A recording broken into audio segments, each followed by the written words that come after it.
जिसने जन्म लिया है उसकी मृत्यु निश्चित है और मृत्यु के पश्चात पुनर्जन्म भी निश्चित है। अतः अपने अपरिहार्य कर्तव्य पालन में तुम्हें शोक नहीं करना चाहिए। 28 सारे जीव प्रारंभ में अव्यक्त रहते हैं, मध्य अवस्था में व्यक्त होते हैं और विनष्ट होने पर पुनः अव्यक्त हो जाते हैं। अतः शोक करने की क्या आवश्यकता है।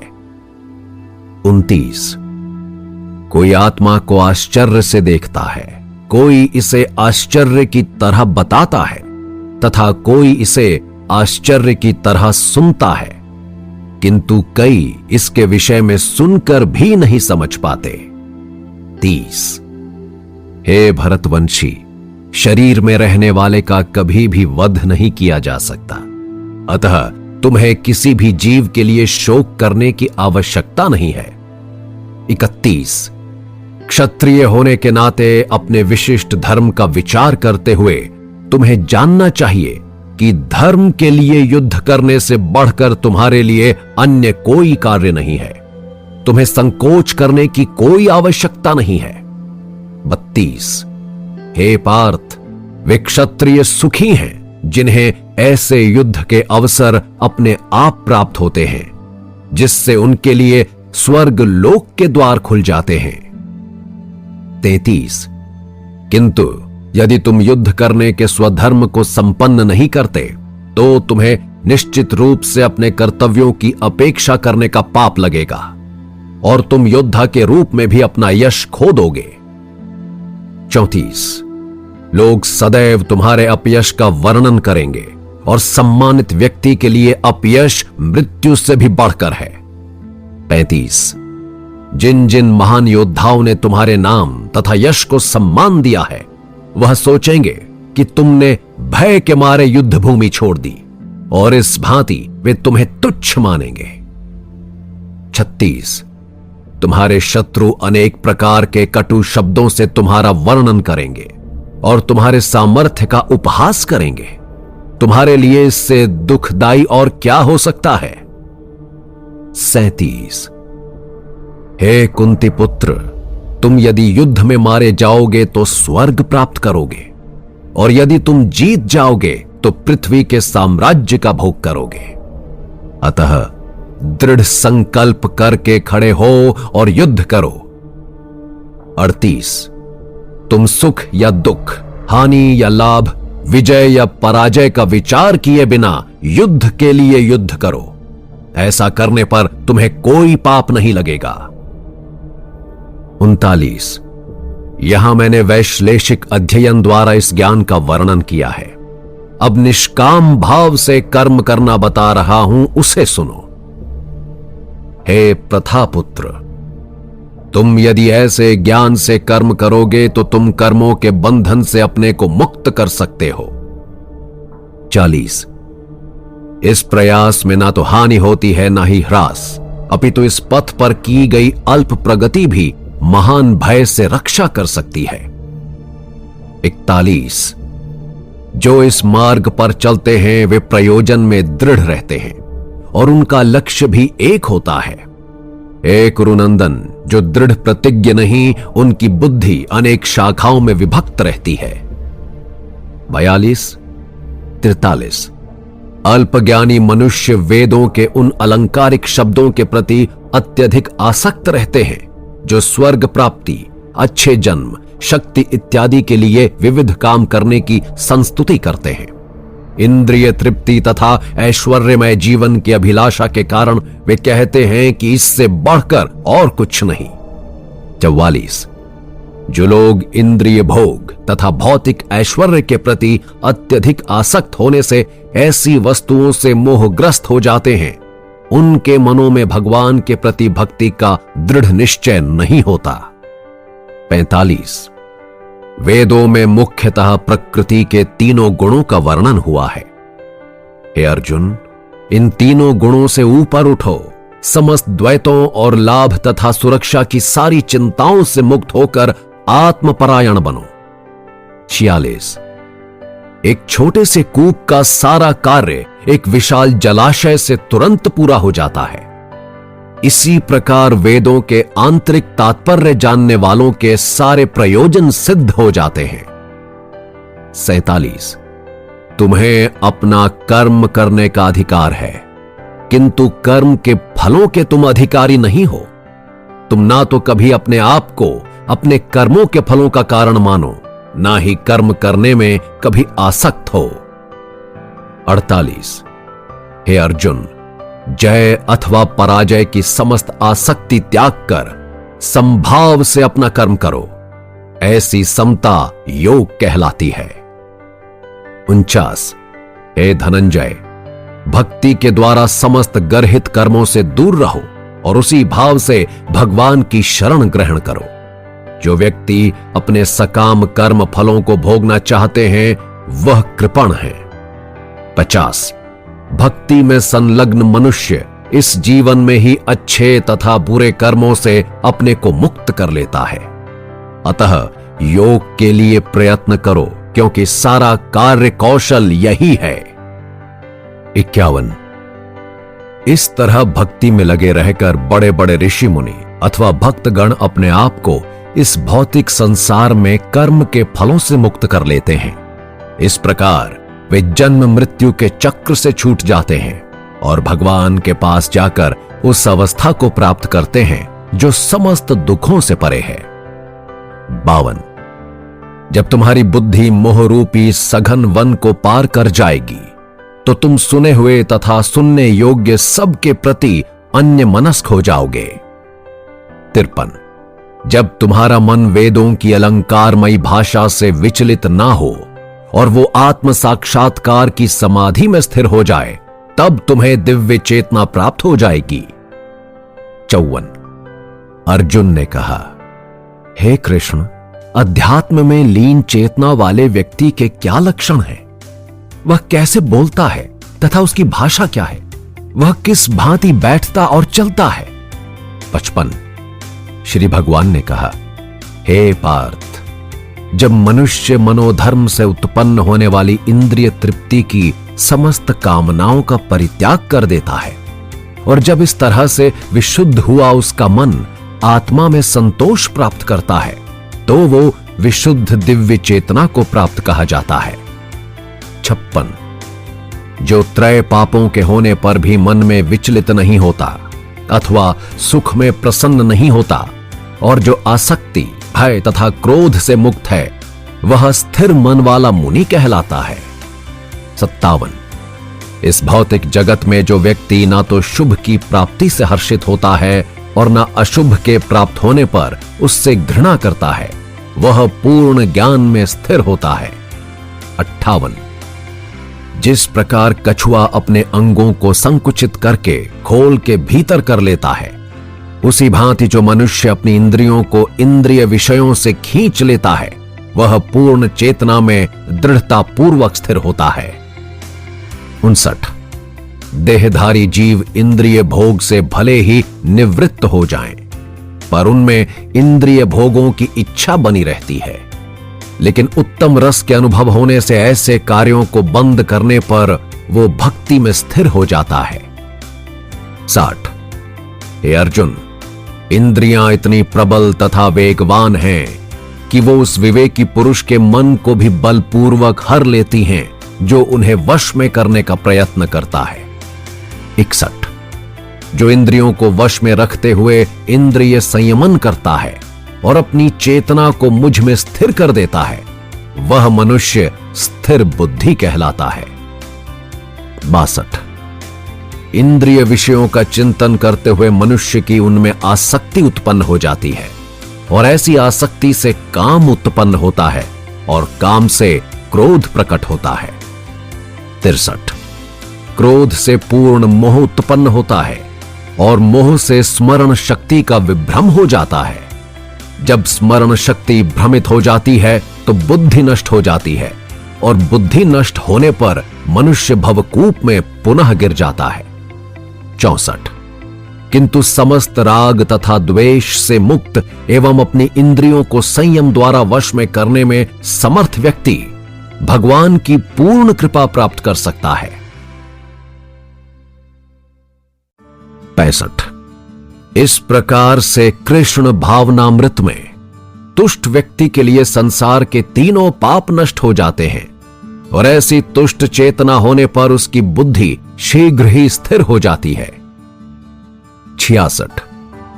जो कृष्ण भावनामृत में परमेश्वर से संबंधित नहीं है, उसकी ना तो बुद्धि दिव्य होती है और ना ही मन स्थिर होता है, जिसके बिना शांति की कोई संभावना नहीं है।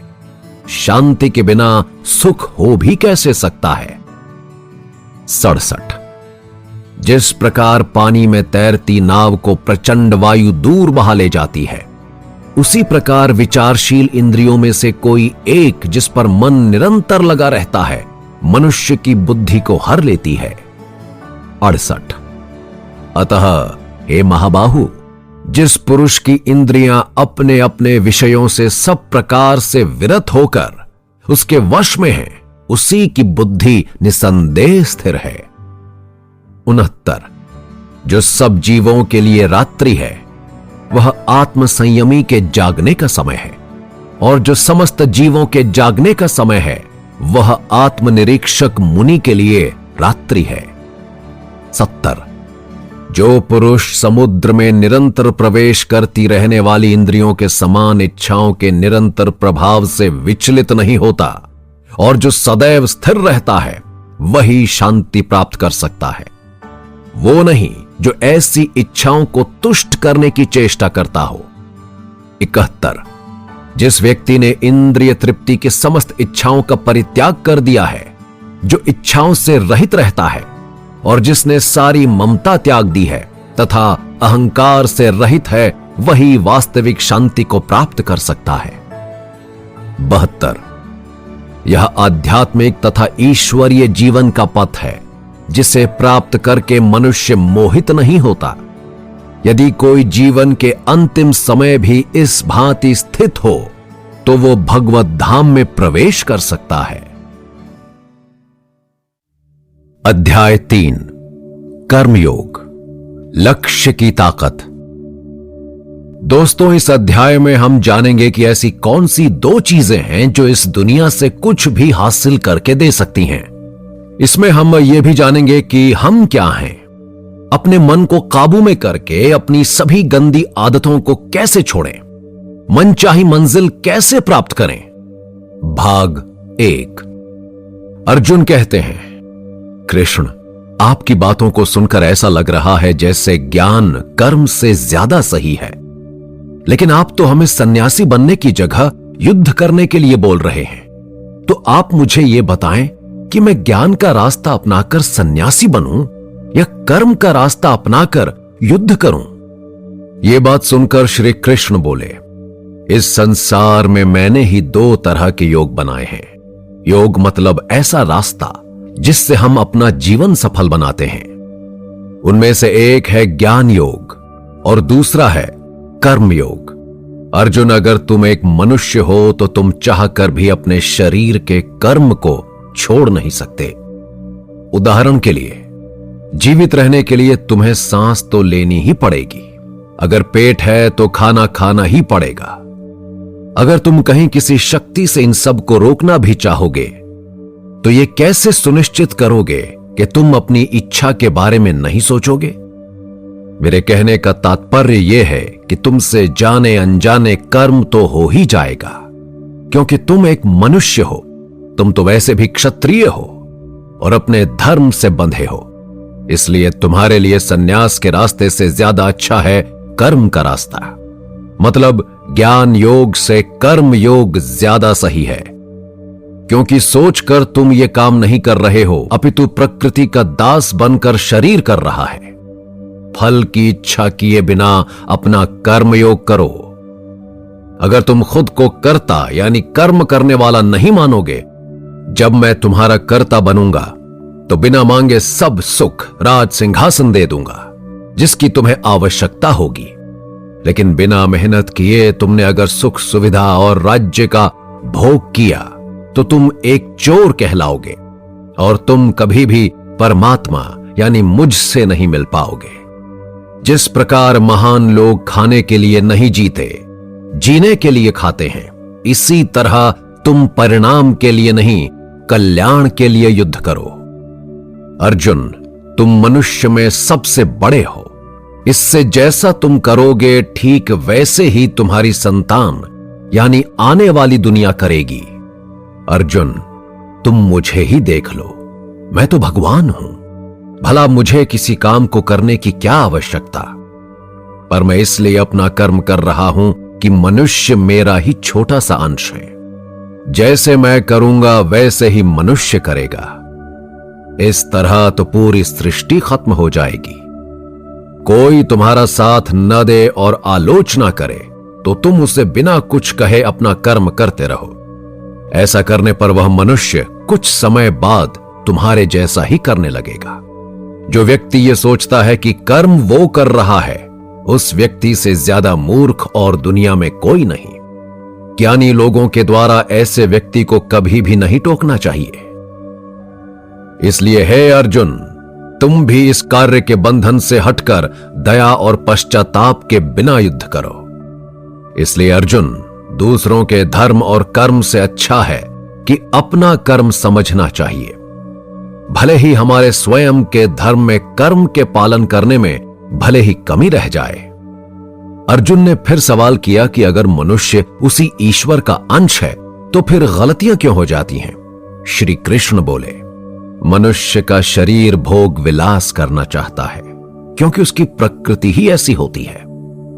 अगर इसकी इच्छा पूर्ण नहीं होती तो उसे क्रोध आता है। जिस तरह धुएं के कारण आग दिखाई नहीं देती है, उसी तरह काम और क्रोध के कारण मनुष्य को अपना धर्म, कर्म और ईश्वर दिखाई नहीं देता। इसी कारण क्रोध और कामना में आकर अपनी इंद्रियों और मन पर से नियंत्रण खो देता है और न चाहते हुए भी बुरे काम व गलतियां कर लेता है। अर्जुन, तुम हमेशा याद रखना, देह से ज्यादा शक्तिशाली हैं इंद्रियां, इंद्रियों से ज्यादा बलशाली है मन, और मन से भी ज्यादा बलशाली बुद्धि है, और बुद्धि से भी ज्यादा बलशाली हो तुम यानी आत्मा। इसलिए अर्जुन, तुम अपनी आत्मा से बुद्धि को वश में करो। बुद्धि मन को वश में करेगी, मन इंद्रियों को वश में करेगा और इंद्रियां शरीर को वश में करेंगी, यानी तुम्हारे बुरे कर्मों को। भाग 2। मित्रों, श्री कृष्ण की बातों को आज के युग के हिसाब से समझते हैं। इस दुनिया में सफलता दो ही चीज से आती है, ज्ञान और कर्म, लेकिन दोनों अलग अलग हैं। दोनों को जोड़कर देखें, हमारे लिए ज्ञान भी उतना ही आवश्यक है जितना कर्म। ज्ञान ये नहीं है कि आप परीक्षा पास करने के लिए रट्टा मारते हैं। ज्ञान का मतलब यह है कि सबसे पहले आप ये जानें कि आपकी जिंदगी में आपका लक्ष्य क्या है, आपकी ताकत और आपकी परेशानियां क्या क्या हैं। ये सब मिलकर आप अपना सपना पाने के लिए क्या क्या योजना बना रहे हैं, यह है आपका ज्ञान। इसके अलावा आपको एक चीज और जानना है कि आप एक शरीर नहीं, आप एक आत्मा हैं। आप खुद ही खुद हो।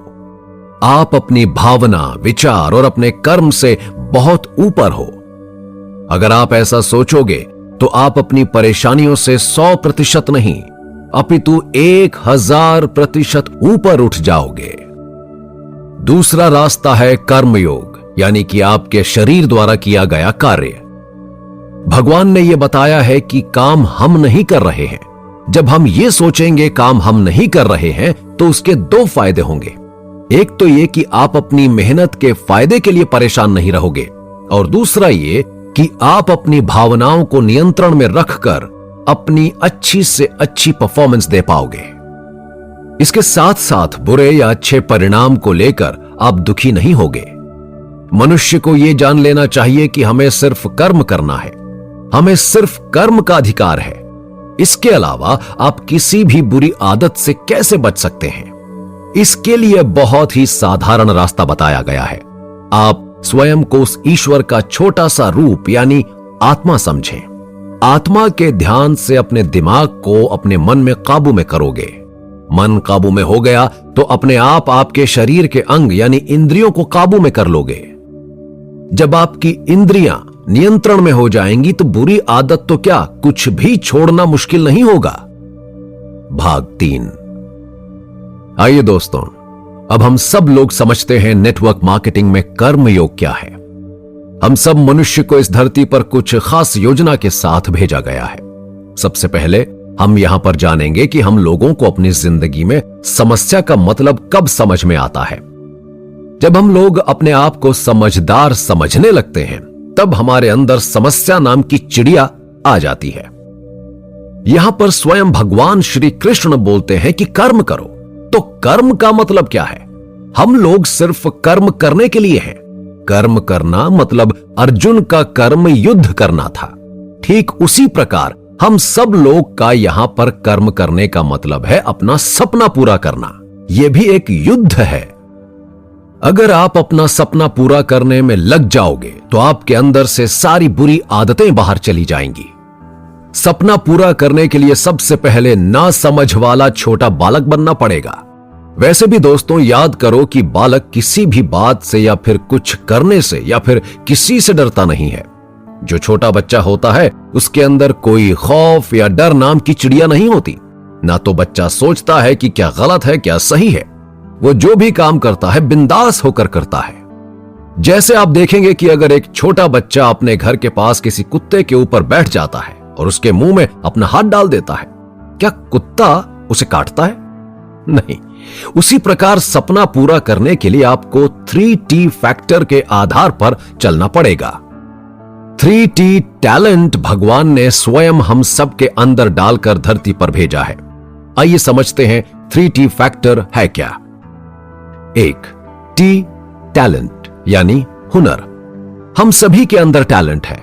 जब हम सब बच्चे थे और मम्मी पापा या परिवार के किसी भी सदस्य को कुछ करते देखते थे तो वही करना शुरू कर देते थे। जैसे आपने देखा होगा कि कोई बच्चा जब छोटा सा होता है तो वो अपने आप पापा की जेब से पेन निकालकर उनकी तरह कुछ लिखने का प्रयास करता है। ये क्या है? यही है टैलेंट। ये कहां से आया? आपके अंदर भी ये टैलेंट बचपन में था, लेकिन अब नहीं है। 2. T टारगेट लक्ष्य।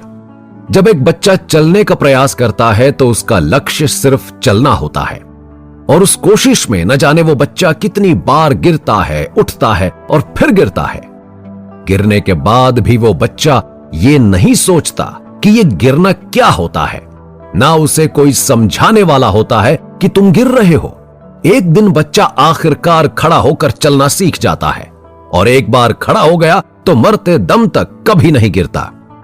ये होता है टारगेट यानी लक्ष्य। दोस्तों, इसी प्रकार अपनी जिंदगी में लक्ष्य बनाइए और टारगेट सेट कीजिए। एक बार टारगेट सेट हो गया तो गिरना या उठना आप भूल जाएंगे। बस बार बार अभ्यास करते रहें और टारगेट जीत जाएंगे। यानी कि एक बार उठ गए तो जिंदगी में कभी नहीं हारेंगे।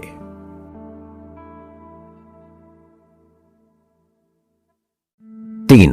T technology. दोस्तों, ये टेक्नोलॉजी हम सबके दिमाग में ऊपर वाले ने डालकर भेजी है। बस हमें उसे इस्तेमाल करना आना चाहिए। आप अपने दिमाग की टेक्नोलॉजी का इस्तेमाल करेंगे तभी बाहर की टेक्नोलॉजी का इस्तेमाल कर पाएंगे। जैसे कंप्यूटर को जिस व्यक्ति ने बनाया, सबसे पहले उसके दिमाग में विचार आया, फिर उसने कंप्यूटर बनाया। इस दुनिया में कोई भी कार्य 3 बार में पूरा होता है। जैसे आपको घर बनाना है तो सबसे पहले वो नक्शा आपके दिमाग में आता है, फिर उसके बाद आर्किटेक्चर वाला पेपर पर नक्शा तैयार करता है, फिर वो धरती पर तैयार होता है। ठीक इसी प्रकार कोई भी चीज, या मैं तो कहूंगा कि अगर कोई बच्चा भी धरती पर आता है तो वो 3 बार की प्रक्रिया के हिसाब से आता है। जैसे एक कपल पहले सोचता है, फिर 9 महीने पेट के भीतर और फिर इस धरती पर। तो दोस्तों, यहां भी इसी फॉर्मूला के साथ आपका सपना पूरा होगा। यानी सबसे पहले आपके पास सपना पूरा करने के लिए 2 चीजों की जरूरत होती है। पहला कारण और दूसरा दृष्टि। अगर आपके पास ये दोनों चीजें हैं और दिमाग में बिल्कुल साफ साफ है तो पहला काम करें, जो भी सपना है उसे कागज पर लिखें। यही कर्म है। आइए समझते हैं कि इसे कैसे लिखते हैं। सपने और लक्ष्य। इस बिजनेस की जानकारी मिलते ही सभी उत्साहित व्यक्ति जल्द से जल्द ये जानना चाहते हैं कि हम बिजनेस को कैसे करें।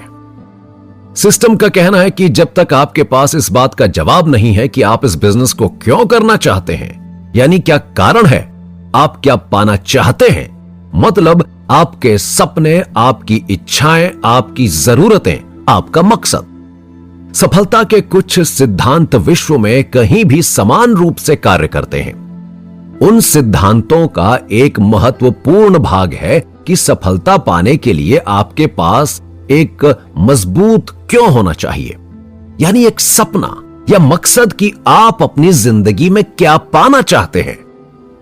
सपना देखने का हक इस पृथ्वी पर सिर्फ इंसान को है। इंसान और जानवर के बीच सबसे बड़ा अंतर होता है सपना देखना। इंसान सपना देख सकता है और उसे पूरा भी कर सकता है, लेकिन बड़े दुख के साथ कहना पड़ रहा है, जैसे जैसे व्यक्ति बड़ा होता जाता है वो अपने सपनों को एक सपना समझकर छोड़ देता है। सिस्टम से सीखें। यह बिजनेस एक रास्ता है, मंजिल नहीं, जिस पर आप चलकर अपने सपनों को पूरा कर सकते हैं। अगर किसी का कोई सपना ही नहीं, दिव्य ज्वलंत इच्छा ही नहीं कि हमें जाना कहां है, किधर जाना है, क्या पाना है, यह निश्चित ही नहीं, तो कोई काम अलग से क्यों करेगा। जैसे आपने कोई चिट्ठी लिख तो दी, लेकिन उसके ऊपर सही पता नहीं लिखा, तो आप समझ सकते हैं कि चिट्ठी कहां जाएगी। यह बिजनेस एक रास्ता है जिससे हजारों रास्ते बताए जा सकते हैं। जो हजारों रास्ते बताए गए वे आपको हजारों मंजिल तक पहुंचा सकते हैं, लेकिन आप उस मंजिल तक जाना क्यों चाहते हैं? जब तक क्यों का जवाब आपके पास नहीं, तब तक कैसे, यानी किस रास्ते से, यह तो मतलब ही नहीं रह जाता। जो लोग अपना क्यों नहीं जानते, वे लोग कैसे में दिलचस्पी नहीं रखते। जिस रास्ते जाना नहीं, उसकी दूरी जानकर क्या फायदा। सिस्टम केवल सपने दिखाता और सोए सपने जगाता ही नहीं, बल्कि उन सपनों को हासिल करने का रास्ता भी दिखाता है। इसके साथ ही मदद करता है। जैसे अर्जुन को यह तो पता था कि युद्ध क्यों करना है, पर कैसे करना है, इसमें भी अर्जुन को उतनी ही दिलचस्पी थी जितनी युद्ध करने में। यहां पर श्री कृष्ण ने अर्जुन के क्यों को भी साफ किया और कैसे को भी साफ किया और उन्हें जीत दिलाई, लेकिन कर्म तो अर्जुन को ही करना पड़ा। दोस्तों, ठीक वैसे ही इस बिजनेस में भी आप अर्जुन हैं। सिस्टम को कृष्ण मानकर काम करें। माइंडसेट इस बिजनेस में क्यों ही सबसे महत्वपूर्ण है, क्योंकि इस बिजनेस को सही तरीके से केवल कुछ रुपए की लागत से शुरू किया जा सकता है। यही इस बिजनेस की सबसे बड़ी खराबी भी है, क्योंकि इस बिजनेस में आपको किसी नुकसान का डर नहीं होता। अगर करोड़ों रुपए इस बिजनेस में आपके लगे होते तो आप दिल जान लगाकर इस बिजनेस को कर रहे होते। इसलिए इस बिजनेस में वही लोग सफल होते हैं जिनके पास कोई सपना है, जो अपने सपने को हर हाल में पाना चाहते हैं। जो लोग बिना किसी कारण और दृष्टि के ये बिजनेस शुरू करते हैं, वे लोग ये बिजनेस बिना कारण और दृष्टि के छोड़ भी देते हैं। सुजीत सिंह। अर्जुन के पास सही कारण था। सफलता पाने के लिए आवश्यक है एक ठोस सपना होना। जैसे आपका सपना है कि जब मैं 18 साल का हो जाऊंगा तो कार चलाऊंगा। यह नींद में नहीं, खुली आंखों से देखा जाता है और कल्पना की जाती है। हमारा लक्ष्य क्या है, यही सपना जिंदगी में आपकी सफलता के लिए सबसे बड़ी प्रेरणा बन जाता है। इस बिजनेस में वही ताकत है जो आपके द्वारा देखे गए ऐसे सारे सपनों को पूरा करने की क्षमता रखती है। सिस्टम के गुण। सिस्टम का गुण यही है कि जिन रास्तों का जाने अनजाने में सफलता पाने के लिए सफल लोगों के द्वारा प्रयोग किया गया है, उन रास्तों को पूरी तरह से समझकर सफलता पाना आसान और साफ रहेगा। सपना या उत्तेजित इच्छा उस सफलता को पाने की पहली सीढ़ी है। यह एक सिद्धांत है जो सबके लिए समान कार्य करता है। इसलिए सिस्टम इस बिजनेस में सबसे पहले आपको अपने सोए हुए सपने को जगाने में मदद करता है। हम सपना दिखाते नहीं, पूरा भी करवाते हैं। सुजीत सिंह। माइंडसेट। इस दुनिया में कोई भी घटना 2 बार में घटित होती है।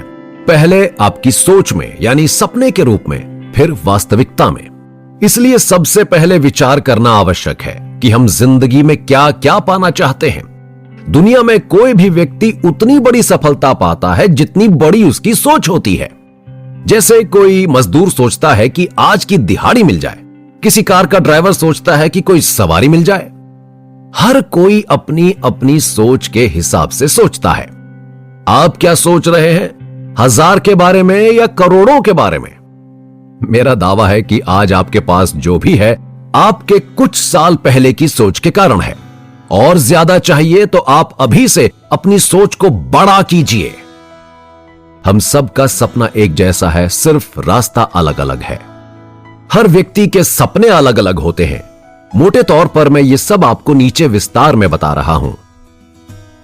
माइंडसेट के विचार से कुल 20 इच्छाएं हैं जो हम मूलभूत रूप से पाना चाहते हैं। फर्क सिर्फ प्राथमिकता का है।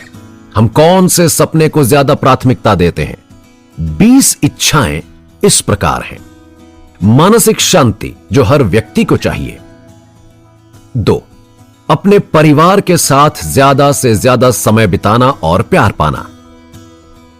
3, अर्थपूर्ण काम करना जिसे करने से खुशी मिले। 4, अपना व्यवसाय यानी स्वयं मालिक बनना और पैसे की स्वतंत्रता। 5, अपने सभी दोस्तों और रिश्तेदारों के साथ अच्छा व्यवहार। 6, स्वस्थ शरीर। 7, अपने परिवार के साथ हर शौक को पूरा करना। 8, खुशियों से भरा जीवन। 9, स्वयं का मान सम्मान। 10, अपने बच्चों का अच्छा स्वास्थ्य और अच्छी शिक्षा। 11, आपकी समाज में जान पहचान। 12, देश विदेश की यात्रा। 13, आर्थिक सुरक्षा और जिंदगी में कभी कर्ज न लेना पड़े। 14, अपने रिश्तेदारों की आर्थिक जरूरतों को पूरा करना। 15, महंगी गाड़ी। 16, एक अच्छा सा घर। 17, समृद्धि, आर्थिक आजादी। 18, महंगी चीजों को पाना। 19, अचानक खर्चे से मुक्ति। 20, अपने आने वाली पीढ़ी के लिए विरासत छोड़ना। ऊपर दिए 20 सपने होते हैं, मगर हम सबको अभी कम से कम 7 सपने लिख लेने चाहिए और हर सपने को प्राथमिकता देनी चाहिए, क्योंकि हर सपना आप एक एक करके पूरा कर सकते हैं। क्योंकि हमारे शरीर में 7 चक्र होते हैं, इसलिए 7 सपने आप अभी लिख लें। 1, आर्थिक मतलब आप कितना पैसा चाहते हैं।